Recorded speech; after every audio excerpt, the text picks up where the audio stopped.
Chapitre 1. L'arrivée silencieuse. C'était un beau matin d'avril lorsque moi, Hercule Poirot, je me retrouvais sur le sol anglais, ce pays étrange aux champs vallonnés, aux brumes humides et aux cœurs qui recèlent plus de mystère que leurs occupants ne le souhaitent. Mon but n'était pas professionnel, du moins c'est ce que je croyais, en descendant du train à la modeste gare de Market Ledbury, valise à la main, moustache soigneusement cirée et esprit clair. J'avais accepté une invitation à passer quelques jours à Waverley Grange, le domaine de Sir Alistair Waverley, un diplomate à la retraite d'une certaine renommée. Ce monsieur, que j'avais rencontré des années auparavant au Caire, m'avait écrit sur un ton à la fois affable et insistant, une combinaison inhabituelle. Sa lettre, signée d'une écriture diplomatique soignée, comportait une curieuse postface. « Vous trouverez le pays paisible, Poirot, presque trop paisible. Il y a une affaire sur laquelle votre jugement pourrait s'avérer utile. » Intrigué, j'avais accepté. Il est rare qu'un homme invite Hercule Poirot simplement pour une conversation. Un accueil particulier. La voiture envoyée me chercher était une Rolls-Royce ancienne, conduite par un chauffeur silencieux. La campagne se déployait en une mosaïque de haies naissantes et de vieux chênes. La route s'élevait doucement jusqu'à ce que le manoir apparaisse. Pierre grise, recouvert de lierre, avec de vastes pelouses témoignant de siècles d'ordre et de richesse. Pourtant, à mesure que nous approchions, je remarquai quelque chose qui ne correspondait pas à cette image anglaise de calme. À la grande entrée, 3 domestiques se tenaient non pas prêts, mais inquiets, leurs yeux se tournant vers l'allée de gravier comme s'ils s'attendaient à une vision indésirable. Sir Alistair en personne m'accueillit sur les marches, grand, maigre, le teint qui avait jadis connu le soleil et qui ne connaissait plus que l'inquiétude. « Poirot, mon cher ami, vous êtes les bienvenus, vraiment les bienvenus. » Sa poignée de main tremblait légèrement. « Vous me pardonnerez si je ne suis pas l'hôte que j'aurais voulu être. Il y a eu un incident. Entrez vite. » Les troubles à Waverley Grange. Le hall de Waverley Grange était exactement comme il se doit pour un hall anglais. Chêne sombre, portrait d'ancêtre, une légère odeur de cire, mais l'atmosphère était étrange.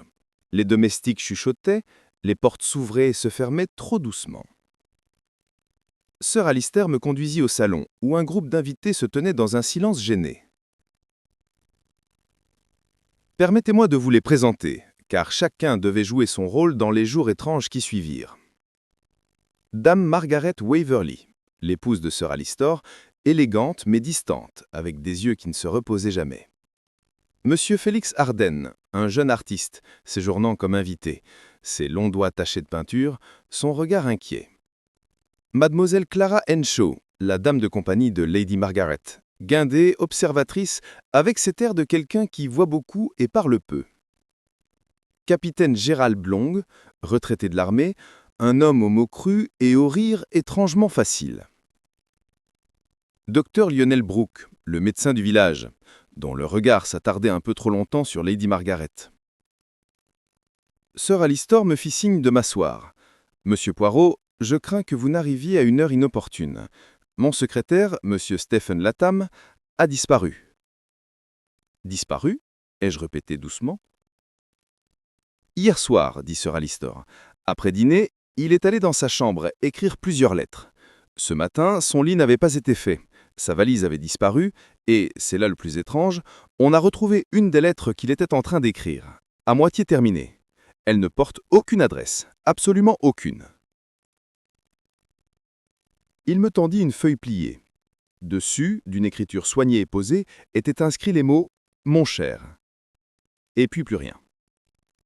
Aucune adresse, aucune suite. La lettre avait été posée sur le bureau, comme si elle attendait d'être terminée. Le buvard portait de faibles traces d'encre, mais aucun autre mot. La chambre de l'homme disparu. À ma demande, nous sommes allés voir le bureau de la secrétaire disparue. Il se trouvait au premier étage, avec vue sur les jardins. Le lit était intact. Une petite valise manquait à l'appel. L'armoire était à moitié vide, curieusement à moitié, et non pas entièrement. J'ai examiné le bureau. La lettre inachevée gisait à côté d'un stylo-plume dont la plume était fêlée. « Ah !» murmurai-je. « Il a écrit à la hâte ou avec agitation. » Sir Alistair fronça les sourcils.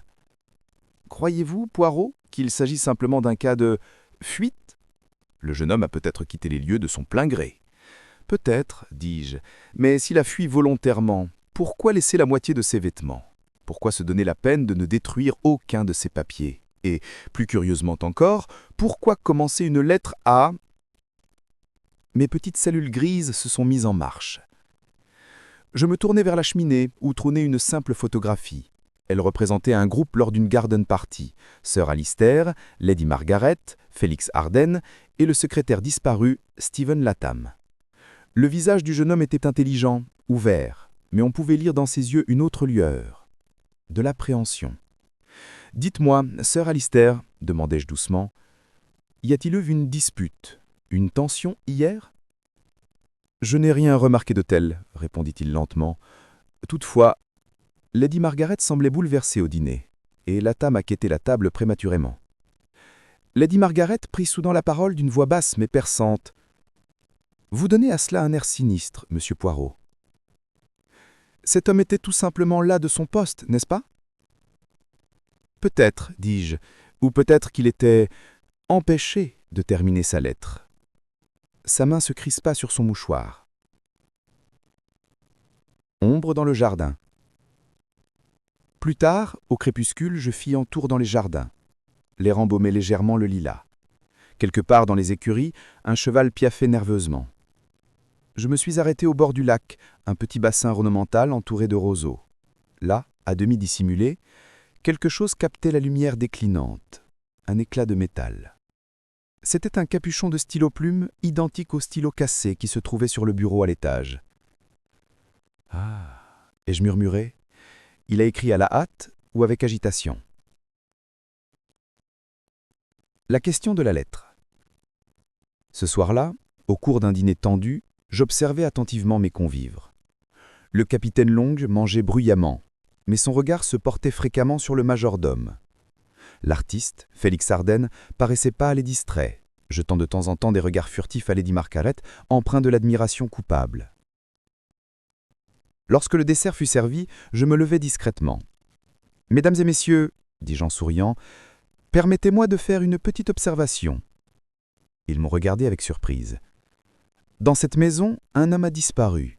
Une lettre a été commencée, mais non terminée. Et pourtant, je levai un doigt, je crois que l'affaire n'est pas aussi simple qu'il n'y paraît. Car une lettre sans adresse n'est pas un accident, c'est un message. Et à qui cela était destiné, nous le verrons.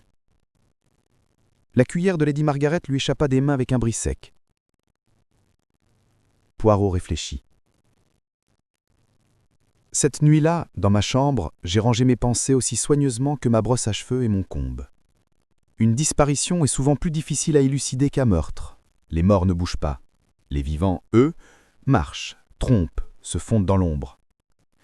Mais toujours, ils laissent des traces. Physiques, émotionnelles, psychologiques.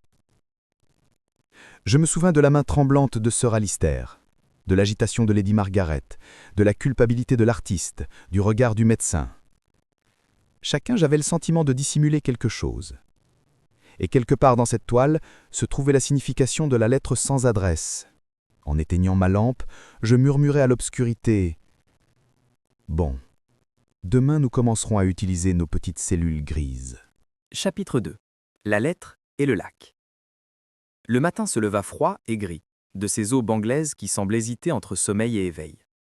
Une brume légère enveloppait les pelouses de Waverley Grange, estompant les contours du monde. Moi, Hercule Poirot, je n'aime guère la brume. Elle trouble les sens, brouille la précision des détails dont mes petites cellules grises ont besoin. Pourtant, je dois bien l'avouer, elle offre un excellent camouflage pour la tromperie. Je suis descendu prendre le petit déjeuner à 8 heures précises. Toute la maisonnée était réunie, plus ou moins mal à l'aise. Sir Alistair était assis derrière son journal, mais ne lisait pas.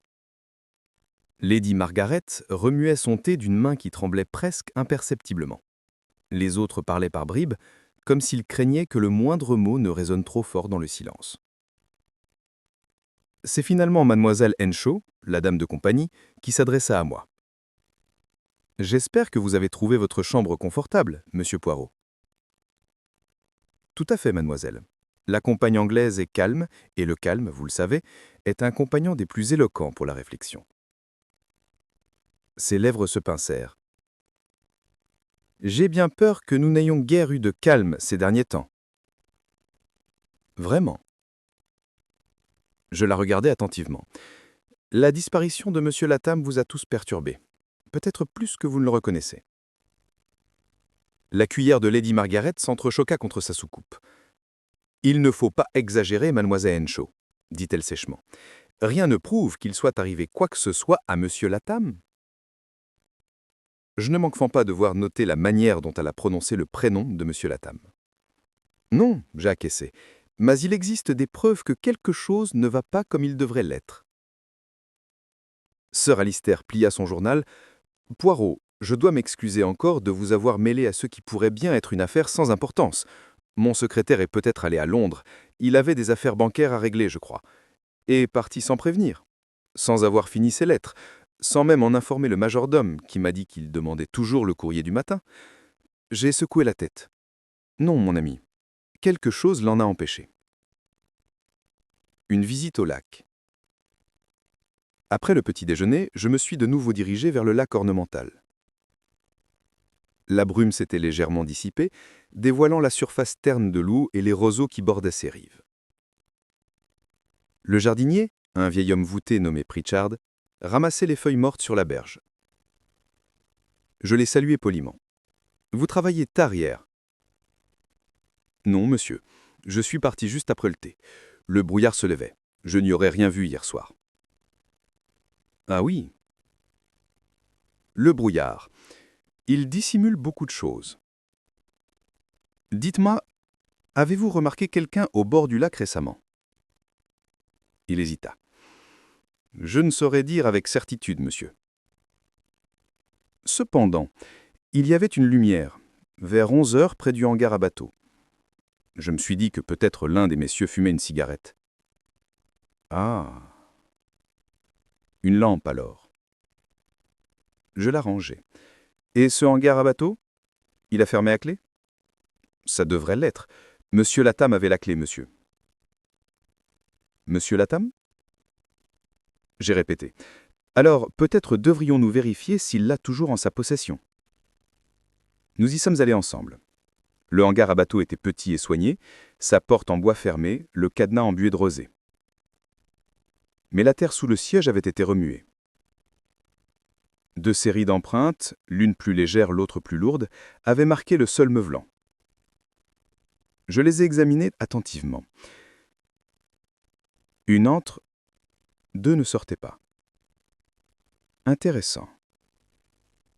Excusez-moi, monsieur.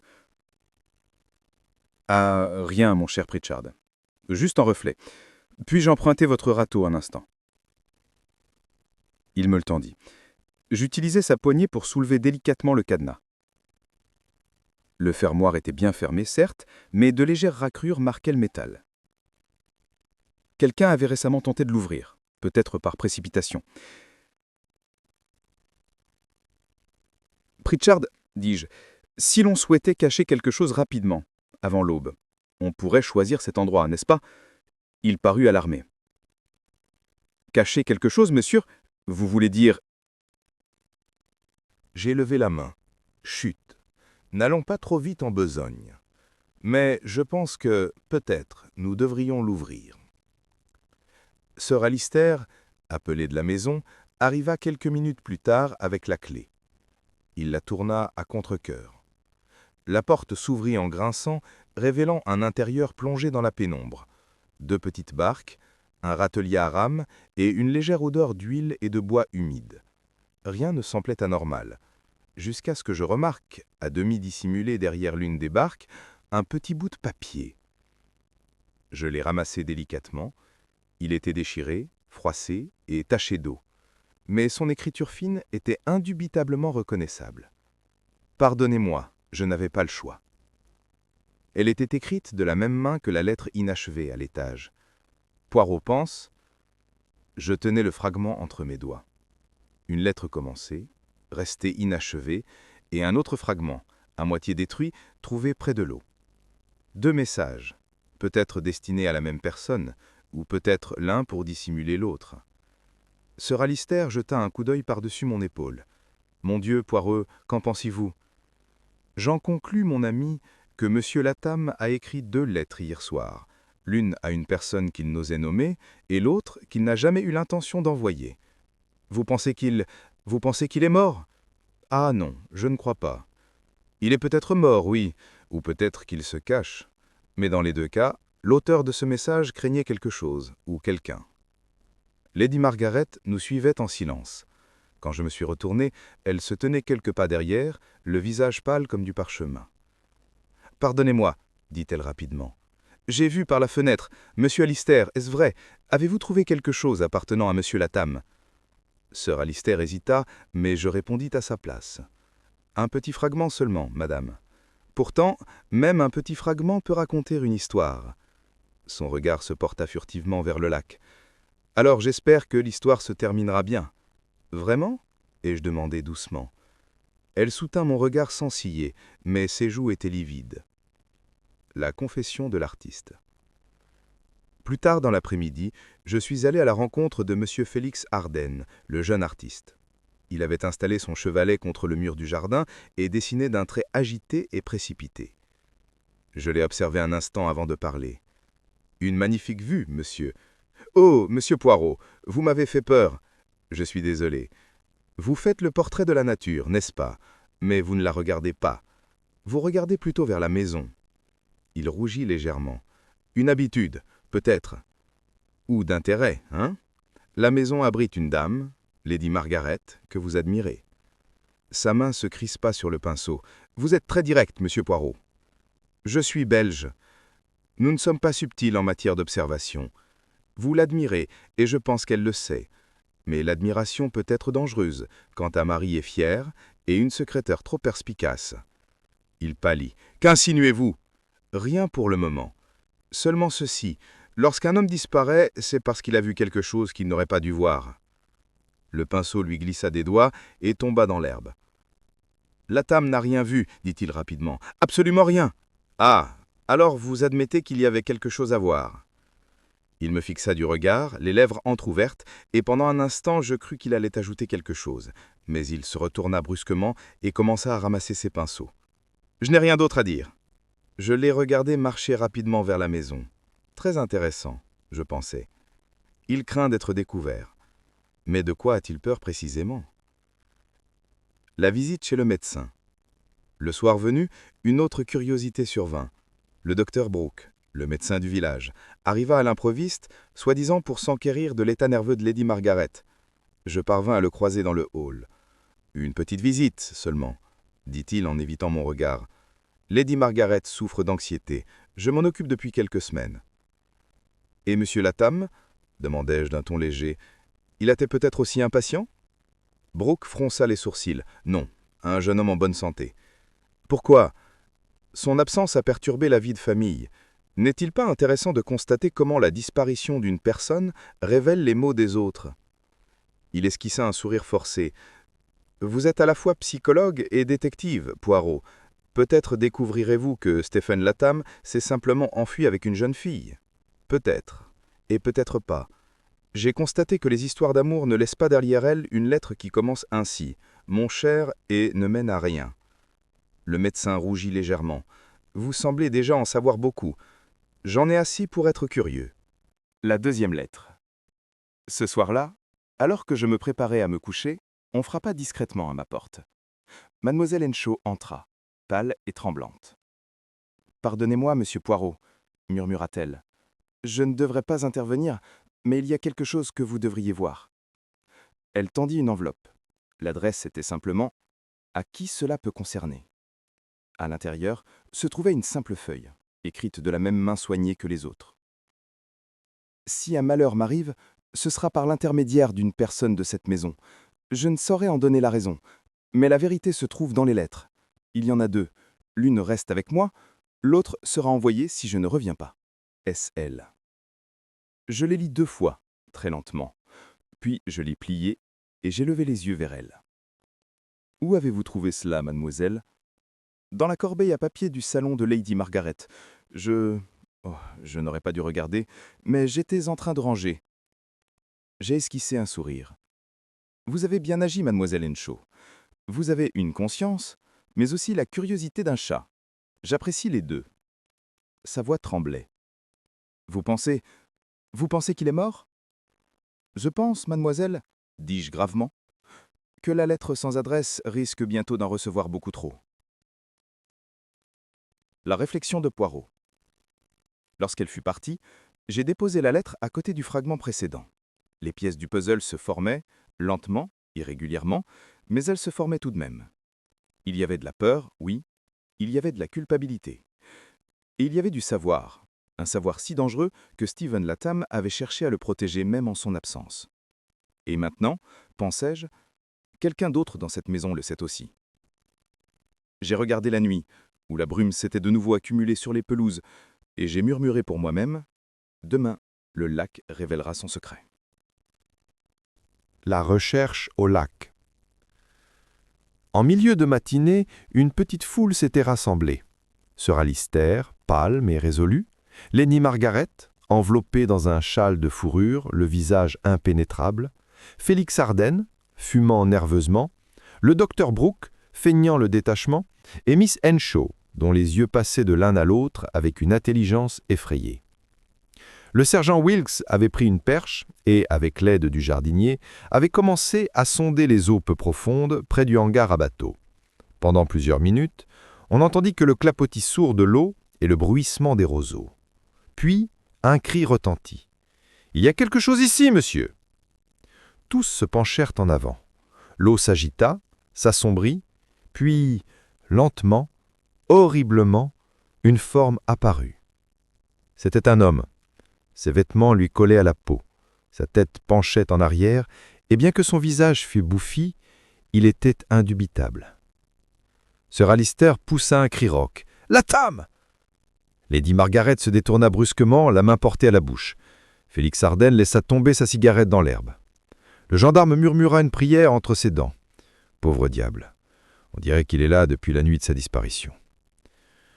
Je m'avançai, le regard baissé sur le corps. « Sergent, veuillez noter, la poche du manteau est bombée d'un côté, et sa chaîne de montre, voyez, elle est cassée, l'extrémité est encore effilochée. « Vous avez de l'œil, monsieur, dit Wilkes. Je vais immédiatement demander au médecin de jeter un coup d'œil. » Les conclusions du médecin. L'examen eut lieu dans le hangar à bateau qui servait désormais de morgue provisoire. Le docteur Brooke, sous la supervision du gendarme, procéda à l'inspection initiale. Son visage était grave lorsqu'il en sortit. « Mort par noyade, apparemment », a-t-il déclaré. « Aucune blessure visible. L'état de ses mains laisse toutefois penser qu'il s'est débattu. »« Ah, mais avec quoi ?» demandai-je doucement. « Avec l'eau ou avec autre chose ?» Il fronça les sourcils. « Vous soupçonnez un acte criminel ?»« Je soupçonne, dis-je, que M. Latham n'est pas venu seul au lac. » Wilkes fronça les sourcils. « Il a peut-être glissé, perdu l'équilibre ?»« C'est possible, ai-je concédé. Mais pourquoi le cadenas a-t-il été dérangé ?»« En fait, personne n'a entendu d'éclaboussure. Et, sergent, avez-vous remarqué la boue sur ses chaussures ?»« Oui, monsieur, beaucoup. Oui, mais seulement sur la semelle droite. La gauche est propre. Cela ne signifie rien, n'est-ce pas ?» Le gendarme cligna les yeux. « Je ne peux pas dire exactement. Cela nous indique, dit doucement, que l'homme était traîné. Il n'est pas entré volontairement dans l'eau. Son corps a été déplacé, à moitié porté, à moitié tiré, puis laissé tomber. » Sir Alister me fixa avec horreur. « Mon Dieu! Vous voulez dire qu'il a été assassiné ?»« Ne soyons pas dramatiques, Sir Alister. Soyons précis.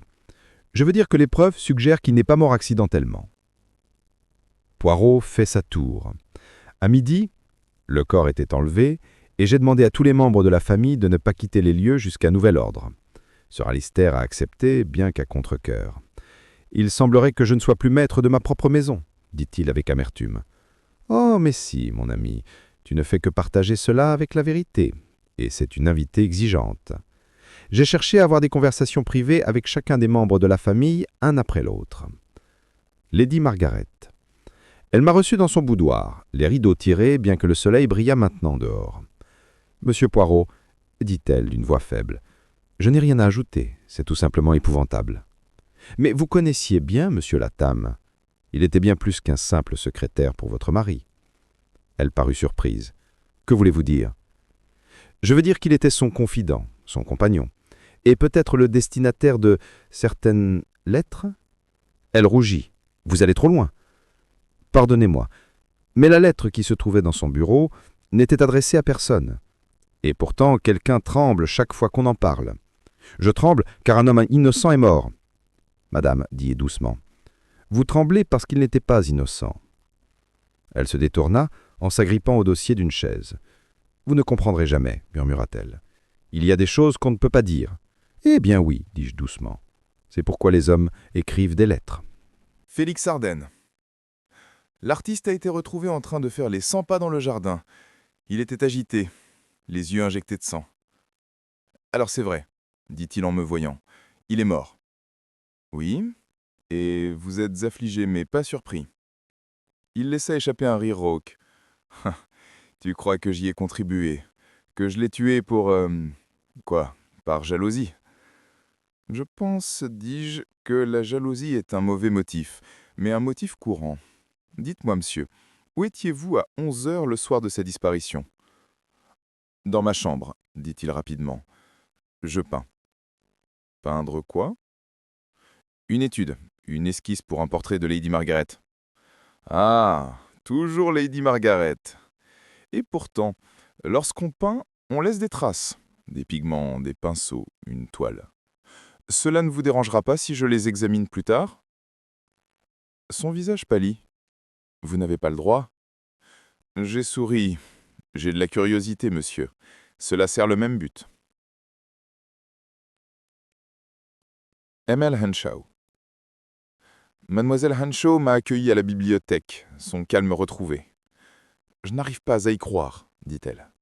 Monsieur Latham était si calme, si juste. »« Oui, mademoiselle. Et ce sont souvent les personnes discrètes qui entendent les secrets les plus retentissants. Il y a quelque chose qu'il m'a dit il y a quelques jours. Ça m'avait paru anodin sur le coup. Dites-le néanmoins. Il m'a dit avoir trouvé quelque chose dans un vieux dossier de Sir Alistair, quelque chose qui ne le concernait pas directement, mais qu'il ne pouvait oublier. Il a dit que cela pourrait changer l'équilibre au sein de la famille.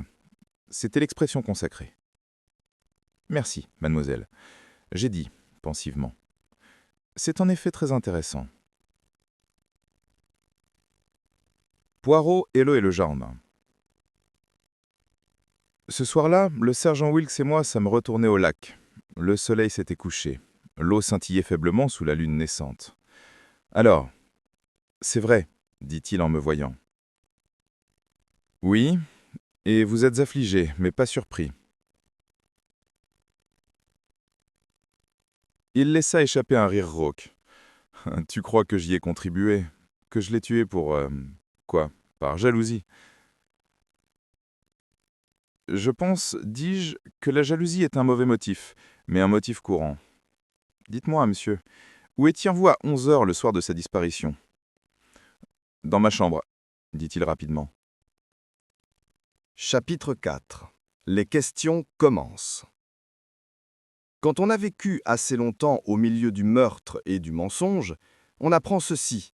Les gens se révèlent le plus clairement, non pas lorsqu'ils parlent, mais lorsqu'ils essayent de ne pas parler. Voilà, mes amis, l'atmosphère qui planait sur Waverley Grange le lendemain matin. Une tension palpable, dissimulée sous une politesse pesante, un silence assombri par la peur. Le gendarme était parti rédiger son rapport, me laissant la maison sous ma garde. Moi, Hercule Poirot, je pris mon petit déjeuner seul. De la fenêtre, je voyais les pelouses argentées par la lumière matinale, le lac désormais paisible, feignant à nouveau l'innocence. Mais moi, je ne crois pas à une telle innocence. L'eau a une mémoire. Elle reflète le ciel, certes, mais au fond, elle garde ses secrets. L'assemblée du salon. À 9h30, j'avais convoqué tout le monde au salon. Les domestiques avaient été congédiés, la porte était fermée. Sir Alistair Waverley, pâle et rigide, Lady Margaret, faible mais déterminée, Félix Arden, l'artiste, tapotait nerveusement du pied, le docteur Brooke, sévère et réservé, et mademoiselle Clara Henshaw, discrète, les yeux brillants d'un mélange de curiosité et d'appréhension. Ils s'assirent à contre-cœur. Sir Alister prit la parole le premier. « Poirot, je vous en prie, n'oubliez pas que ce n'est pas un tribunal de police. »« Mais non, monsieur Alister, dis-je en écartant les mains, ce n'est qu'un chouinard scélérat, mais parfois la vérité préfère ces endroits. » Lady Margaret laissa échapper un léger soupir. « Devons-nous endurer cela, Alister ?»« Oui, dis-je, car l'endurance, Lady Margaret, est une vertu des plus instructives. Commençons. Interrogez Sir Alister Waverley. « Monsieur Alister, dis-je doucement, vous étiez l'employeur de Monsieur Latham. Vous le connaissiez mieux que quiconque dans cette maison. Dites-moi, quelle était la nature de votre relation ?» Il hésita. C'était un excellent secrétaire, compétent, discret. « Discret, ai-je répété.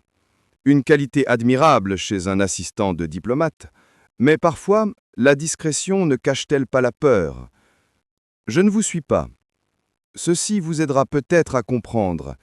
Il a écrit une lettre, inachevée, ma chère, et une autre, retrouvée plus tard, l'avertissant qu'un malheur lui serait fait par une personne de cette maison.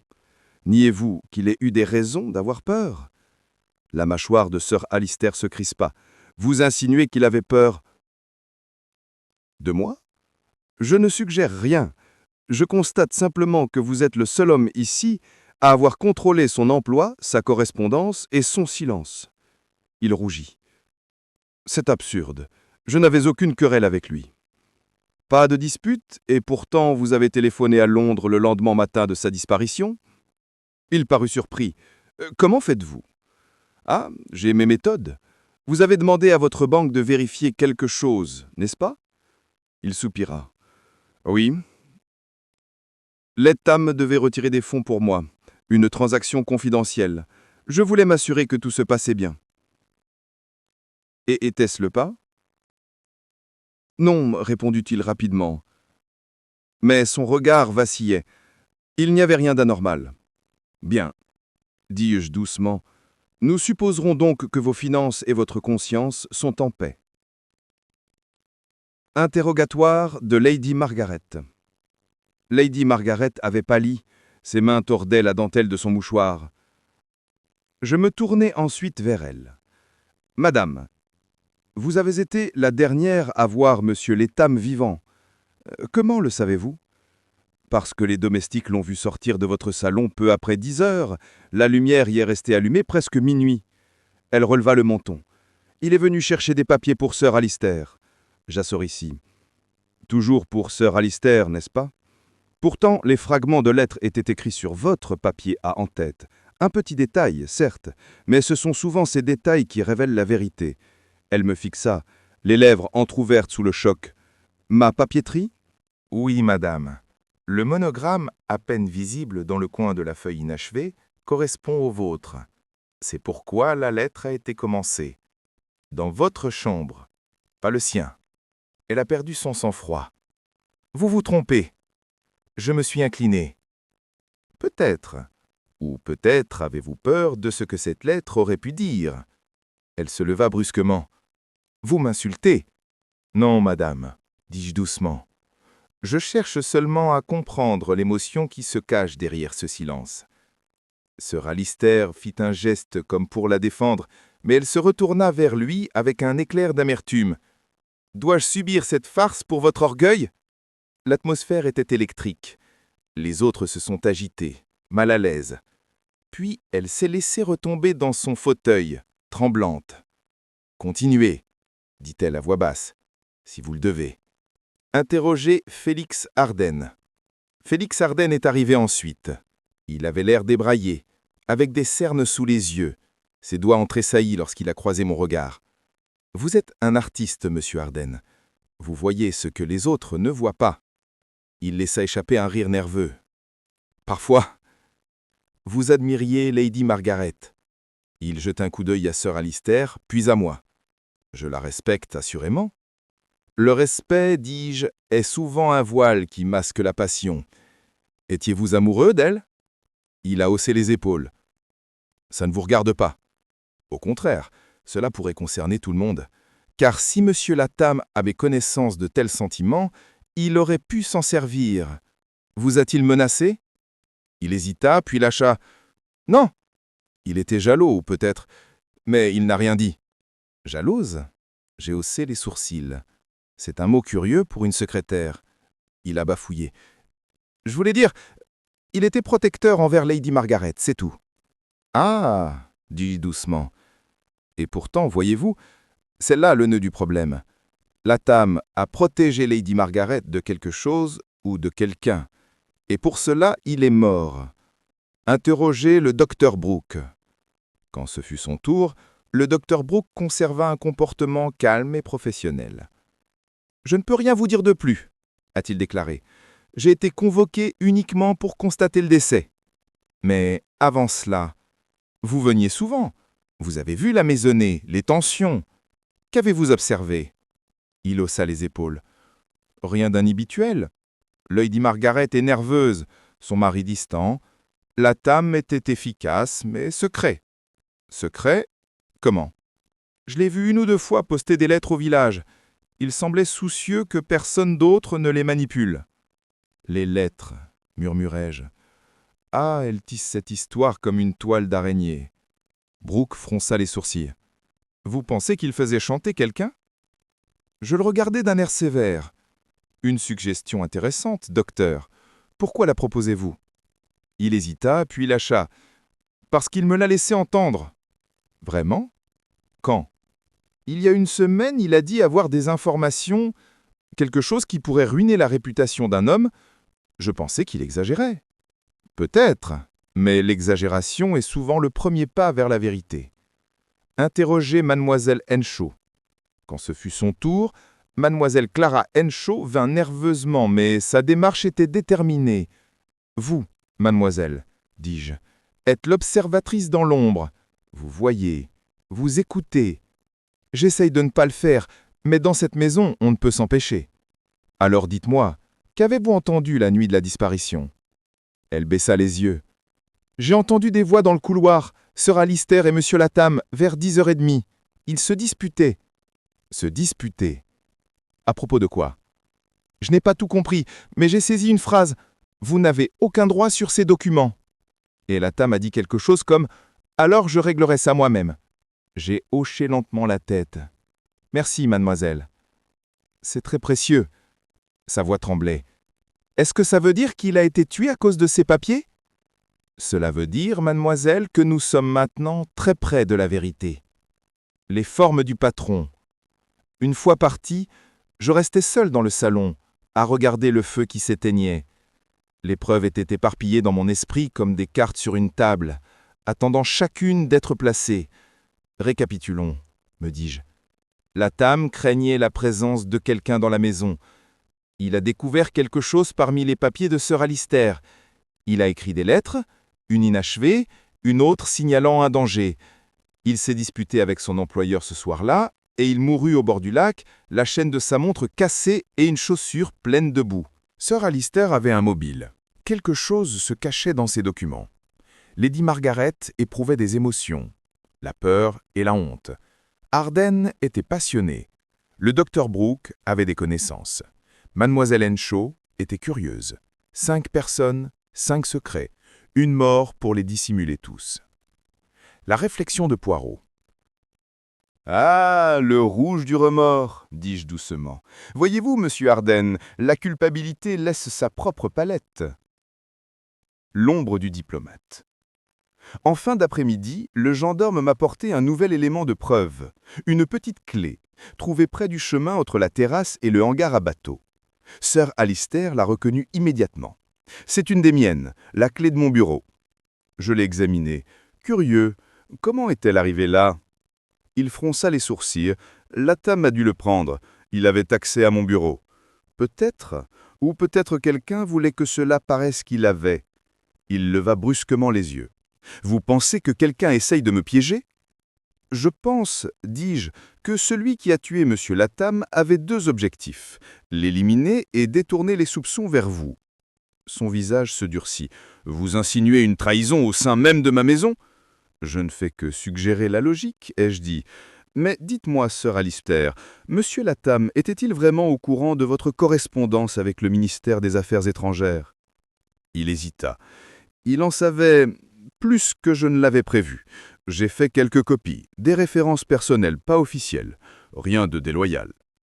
Mais peut-être précieux pour le mauvais acheteur. Il pâlit. Vous m'accusez d'espionnage, Poirot? Je n'accuse personne, dis-je d'une voix calme, mais l'espionnage, mon ami, prend bien des formes. Certaines sont politiques, d'autres personnelles. Réflexion de Poirot. Les fausses pistes révélées. Ce soir-là, je m'assis de nouveau seul devant le feu. La journée avait été riche d'événements, mais qu'en était-il réellement? Les aveux de mademoiselle Henshaw, peut-être sincères, peut-être orchestrés. L'affiche falsifiée, une illusion destinée à tromper le gendarme. La culpabilité de l'artiste est émotionnelle, mais non criminelle. Les esquives de sœur Alistair, des demi-vérités superposées à l'orgueil.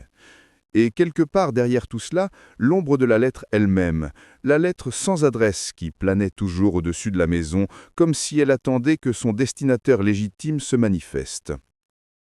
J'ai esquissé un sourire. Dès l'heure, tout autant que je les ai trouvés, ai-je murmuré. Chacun nage avec grâce dans les eaux du mensonge, mais il y a un poisson, un tout petit poisson, qui nage dans la mauvaise direction. L'indice était là, minuscule, négligé, d'une simplicité absurde. Quelque chose dans les lettres, l'encre, le timing, mais il manquait un élément à ces cellules grises. Le visiteur inattendu. Au moment où je me levais pour me retirer, le majordome entra, un mot sur un plateau. « Remis en main prise, monsieur, dit-il, par un jeune garçon du village. » Je la pris.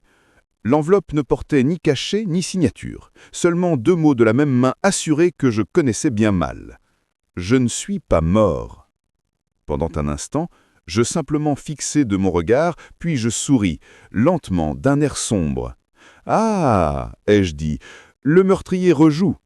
Bon, la partie continue. » Chapitre 6. Un indice détaillé. Il était presque minuit lorsque je m'assis de nouveau près du feu dans la bibliothèque de Waverley Grange, la dernière lettre posée sur la table devant moi. « Je ne suis pas mort. » 3 mots écrits de la même main soignée que ceux qui étaient apparus sur la page inachevée dans la chambre de Latham. Mais 3 mots peuvent faire toute la différence. Car, si elles étaient authentiques, alors toutes nos suppositions étaient fausses. Le corps retrouvé dans le lac n'était pas le nom de Stephen Latham. Pourtant, le visage, les vêtements, la montre, même la bague, tous identifiés par sœur Alistair lui-même, l'avaient désigné sans l'ombre d'un doute. C'était absurde, yes, et pourtant c'était précisément des absurdités telles qu'elles font danser mes petites cellules grises. Le retour du gendarme. Le sergent Wilkes arriva tout le lendemain matin, l'air vif, mais le regard voilé d'inquiétude. « Monsieur Poirot, cette lettre change la donne, dit-il en la tenant délicatement d'une main gantée. Si elle est authentique, nous avons commis une grave erreur. Grave en effet, mais dites-moi, sergent, comment savoir si elle est authentique? Il fronça les sourcils. L'écriture est la même. Ah, il semble donc. Mais n'oublions pas que les apparences sont trompeuses. On imite mieux les traits d'une plume que le rythme d'une pensée. Il parut perplexe. Vous voulez dire qu'elle aurait pu être falsifiée? Non, pas possible, sergent. Était. Observez, les boucles des lettres A et D sont identiques à celles de la première lettre, certes, mais la pression diffère. Ici, la plume s'enfonce davantage dans le papier, une main moins assurée, moins habile. C'est une écriture imitative, non une écriture d'habitude. Il se gratta la tête. C'est diaboliquement ingénieux, monsieur. Oui, dis-je doucement, trop astucieux. L'auteur voulait me faire croire que Latham était vivant, et donc que l'homme mort dans le lac n'était un autre. Mais dites-moi, sergent, qui gagne à poursuivre un homme vivant plutôt qu'un meurtrier? Il cligna des yeux. Eh bien, celui qui l'a tué, je suppose. Exactement, dis-je en souriant légèrement. Le mort écrit des lettres pour protéger son assassin. Une ironie charmante, n'est-ce pas? Cet après-midi-là, tandis que le sergent Wilkes s'affairait à recueillir les dépositions, je restais seul à examiner une fois de plus la lettre falsifiée. J'avais étalé devant moi le billet inachevé, l'avertissement adressé à qui de droit et le faux de 3 mots. 3 feuilles de papier différentes, 3 légères différences d'encre. Et un défaut commun, la légère trace d'un auteur gaucher. C'était curieux. Latham, me souvenais-je, était droitier. J'avais vu la marque sur la plume de son stylo. Pourtant, la tache apparaissait sur les 3 lettres. Qu'est-ce que cela m'indiquait? Soit tout avait été falsifié, soit la main droite n'avait pas écrit librement. Peut-être Latham avait-il été contraint d'écrire, sa main guidée, la peur étouffant la fluidité de son style. Cela expliquerait son hésitation, son léger tremblement, même avant sa mort. Mais alors, qui était gaucher dans cette maison? Je me suis levé, j'ai marché jusqu'à la fenêtre et j'ai réfléchi attentivement.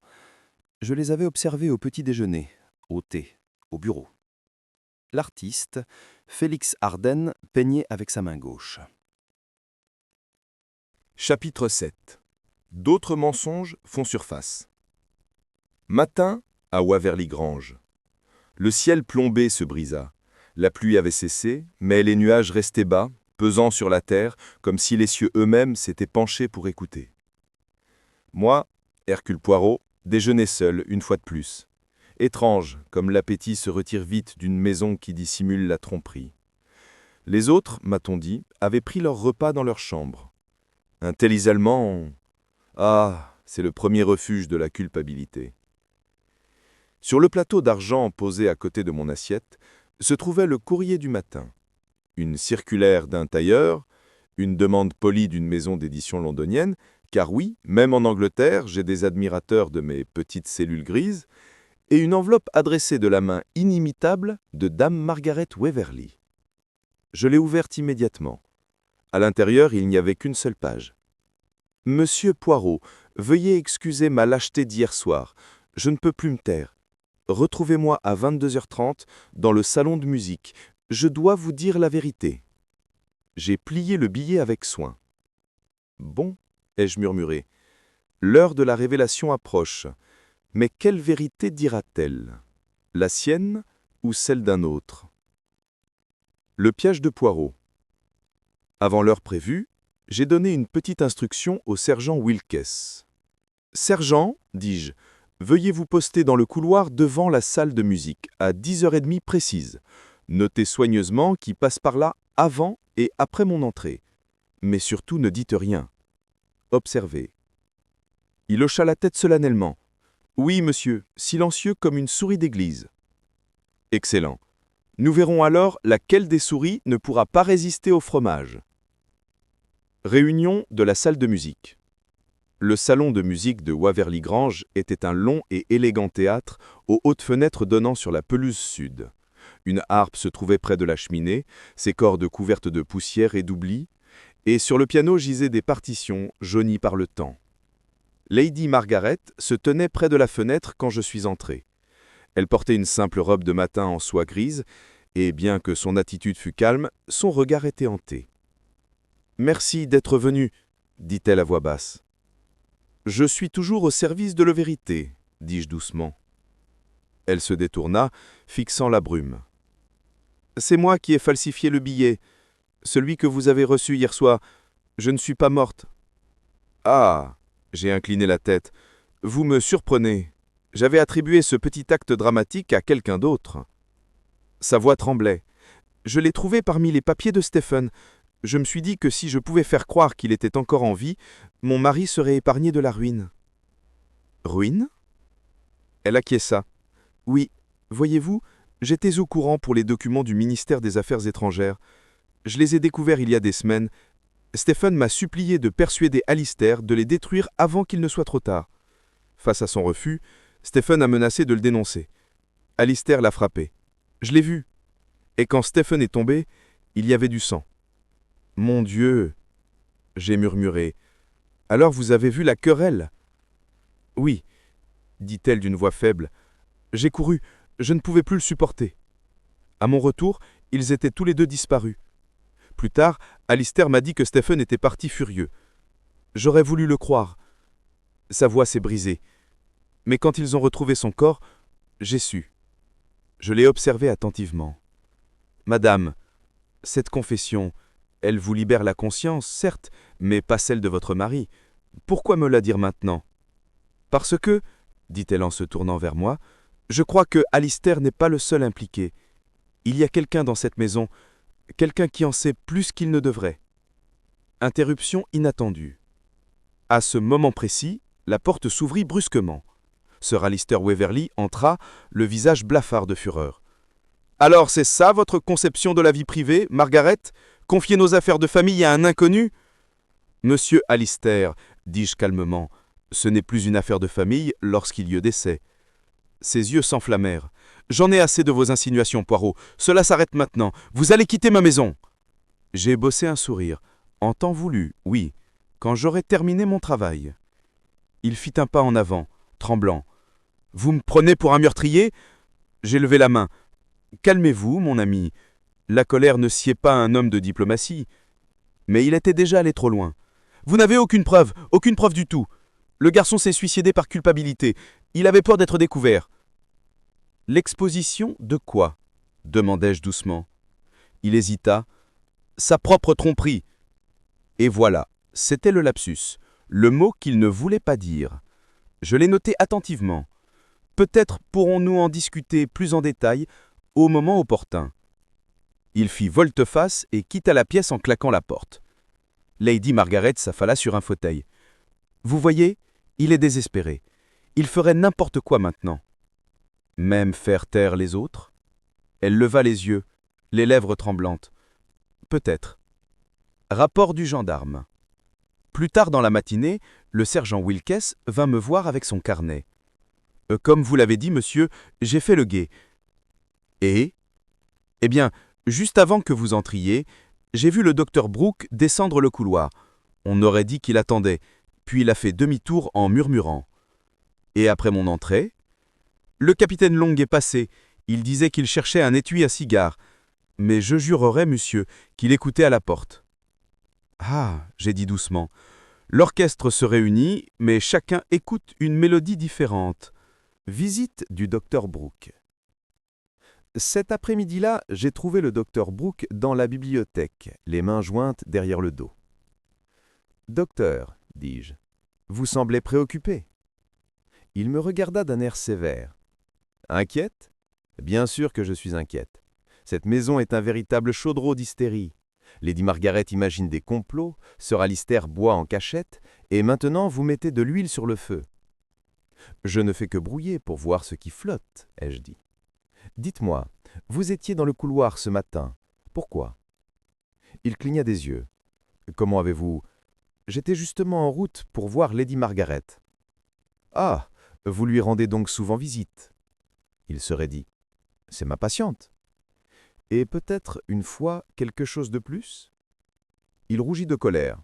« Vous dépassez les bornes, Poirot. » J'ai esquissé un sourire. C'est mon métier. Dites-moi, docteur, la nuit du meurtre, avez-vous administré quelque chose à Sir Alistair? Il hésita. Un sédatif. Il était agité. Était-ce avant ou après la disparition de M. Latham? Après. Il a prétendu avoir mal à la tête. Je n'y ai pas prêté attention. Vous auriez peut-être dû, car si le sédatif était suffisamment puissant, Sir Alistair pourrait ne pas se souvenir clairement de certains détails, par exemple, de ce qui s'est réellement passé au bord du lac.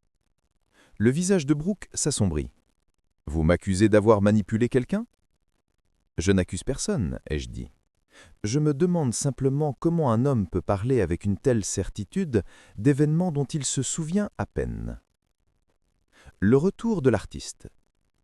Ce soir-là, alors que la maisonnée se réunissait à contre-cœur pour dîner, j'ai remarqué un changement curieux. Félix Arden semblait étrangement calme. Son agitation précédente avait disparu. Il bavardait légèrement avec Miss Henshaw et fit même une plaisanterie qui provoqua des rires nerveux. Lorsque Lady Margaret entra, il se leva aussitôt et lui offrit de s'asseoir à côté de lui. Le geste était galant, trop galant. C'était du théâtre. Pendant le repas, j'ai remarqué une légère marque sur son poignet, une fine égratigne rouge à moitié cicatrisée. Il m'a vu me regarder et a rapidement rebattu sa manche. « Un accident ?» demandai-je poliment. « Oui, depuis le cadre de mon chevalet. »« Ah, je pensais peut-être aux roseaux, à ceux qui poussent au bord du lac ?» Sa fourchette se figea à mi-chemin de sa bouche. « Vous êtes très observateur, Poirot. »« Toujours, ai-je répondu d'un ton aimable. » La révélation du serviteur. Ce soir-là, après le dîner, je suis allé voir le majordome, un homme calme et posé nommé Finch. Il était au service des Waverley depuis 20 ans. « Finch, dis-je, vous êtes un homme discret. »« Je sais de l'être, monsieur. »« Et de loyauté. »« Bien sûr, monsieur. »« Alors, répondez-moi honnêtement à une question. La nuit où monsieur Latham a disparu, qui est entré dans le bureau de Sir Alister après 22 heures ?» Il hésita. « J'ai vu Miss Henshaw là-bas, monsieur. Elle a dit que Lady Margaret l'avait envoyée chercher des lettres. » « Des lettres, et répétai-je doucement. Toujours des lettres. A-t-elle trouvé les lettres ? Je ne saurais vous dire, monsieur. Mais je suis repassé plus tard et la porte était verrouillée de l'intérieur. Et quand est-elle déverrouillée ? Le lendemain matin, monsieur. Sir Alister l'a ouverte lui-même. J'ai souri. Merci, Finch. Tu as bien fait. La réflexion de Poirot. Ce soir-là, tandis que je parcourais les couloirs de Waverley Grange, j'ai eu l'impression que la maison elle-même soupirait autour de moi. Les portraits solennels des ancêtres semblaient observer, comme s'ils attendaient eux aussi que le mensonge soit dévoilé. Je suis retourné dans ma chambre et j'ai pris des notes. Un à un, les mensonges s'enfondraient comme des couches d'un oignon, révélant des larmes en dessous. Lady Margaret mentit pour protéger son mari. Sir Alister mentit pour protéger son orgueil. Félix Arden mentit pour amour. Le docteur Brooke mentit pour quelque chose de plus profond, un secret, encore inconnu. Et Miss Henshaw ? Ah, elle mentit parce qu'elle avait peur. Mais qu'est-ce qui l'effrayait le plus ? Non, quelqu'un est encore vivant. J'ai fait une pause, stylo en main. Vivant. La phrase de la lettre falsifiée résonnait dans mon esprit. Je ne suis pas mort. Était-ce une simple ruse ou un avertissement ? L'indice refait surface. J'ouvris le tiroir du bureau et en retirai le pistil à capuchon argenté, retrouvé près du lac. Sa plume, désormais sèche et émoussée, portait une légère tache d'encre violette, la même que celle du bureau de Sir Alister. Mais sur le corps du pistil, à peine visible à la lampe de la teinte, se trouvait une trace. Une empreinte digitale, à l'encre. Petite, délicate, indéniablement féminine. Mon Dieu, j'ai soupiré. Alors c'est comme ça. Le meurtrier, semblait-il, avait scellé son propre destin. La pensée finale de Poirot. Je me suis raccoudoé, j'ai croisé les mains et j'ai souri intérieurement. C'est presque prêt, murmurai-je. Un mensonge en plus et toute la tour s'écroulera. Le lendemain matin, je tendrai le deuxième piège, celui non pas de la logique, mais de l'émotion. Car la vérité acculée doit parler, et quand elle parle, elle crie toujours. Chapitre 8. Le tournant émotionnel. Le lendemain matin, le ciel était clair, comme s'il s'était lassé des mensonges. L'orage était passé, les pelouses scintillaient sous le soleil, et les oiseaux chantaient d'une gaieté exaspérante. Mais cette luminosité ne fit qu'accentuer le malaise intérieur. La maison était trop silencieuse. Un silence qui ne vient pas de la paix, mais de l'angoisse. Moi, Hercule Poireux, j'avais décidé que le moment était venu de rompre le silence. Le plan de Poirot. Après le petit déjeuner, je réunis la maisonnée au salon. Sir Alister protesta, bien sûr, comme toujours, mais il vint malgré tout. Lady Margaret, pâle et résignée, Félix Arden, agité, tapotait du doigt l'accoudoir de son fauteuil, Miss Henshaw, anxieuse mais vigilante, le docteur Brooke, le visage sur la défensive, et le sergent Wilkes, prenant discrètement des notes dans un coin. « Mes amis, commençai-je, debout devant l'âtre, Nous sommes arrivés à ce que vous autres Anglais appelez le carrefour. Soit nous continuons à tourner en rond, soit nous empruntons le chemin qui mène à la vérité. » La voix de Sir Alister était fragile. « Nous vous avons dit tout ce que nous savons. »« Ah non, dis-je doucement. Vous m'avez tout dit, souhait. Je voudrais le savoir, mais la vérité c'est qu'elle n'est pas si serviable. » Lady Margaret laissa échapper un petit rire nerveux. « Que voulez-vous dire ? Madame, je veux dire que l'une d'entre vous dans cette pièce détient la clé, non pas de la culpabilité, mais de la compréhension. Car le meurtre, voyez-vous, ne naît pas uniquement de la haine, il est souvent l'enfant de l'amour, de la peur, d'une loyauté mal placée. » Le silence régna. Le tic-tac de l'horloge sur la cheminée était audible. « Je vous propose, ai-je poursuivi, une petite expérience. Chacun de vous répondra à une question. Une seule. Et vous répondrez honnêtement, sinon, je le serai. » Sir Alister se leva. « C'est absurde. » Je me suis légèrement incliné. « Alors cela ne vous dérange pas, Sir Alister, de commencer ?» Le diplomate sous le feu de la critique. Il m'a fusillé du regard, puis repris sa place à contre-cœur. « Ma question est simple, ai-je dit. Aimiez-vous votre femme ?» Il a sursauté. « Quoi ? C'est quoi cette question ? Une question psychologique. Répondez-y. » Il hésita, la mâchoire crispée. « Bien sûr que je l'aime. » « Suffisamment pour lui pardonner ?»« Lui pardonner ?» Son regard se porta sur Lady Margaret.